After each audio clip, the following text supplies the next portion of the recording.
જગદીશ પંચાલ, એમણે આ રીતે સોશિયલ મીડિયા એક્ટિવિસ્ટને બોલાવીને એની સાથે સંવાદ કર્યા હતા.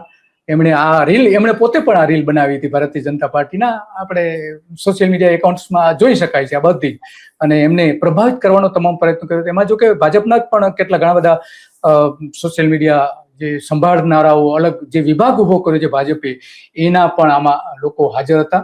અને આપણે આ જોઈ શકીએ છીએ કે આટલા મોટા પ્રમાણમાં જગદીશ પંચાલે પણ ઇન્ફ્લુએન્સરને પોતાની તરફેણમાં કરવા માટેના તમામ પ્રયત્ન કર્યા હતા.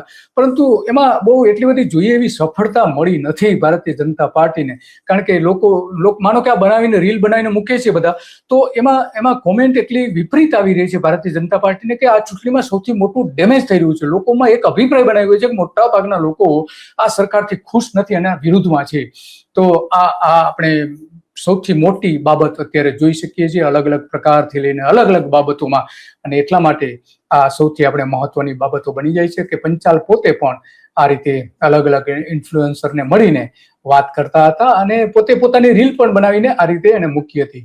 એની વચ્ચે જઈને આ બધી વાત સમજાવતા હતા કે કેમ કરવું, શું કરવું, ભાજપનો પ્રચાર કઈ રીતે કરવો, કઈ રીતે તમે અમને મદદરૂપ થઈ શકો છો, એ બધી જ એમણે વાત કરી હતી. પણ એમાં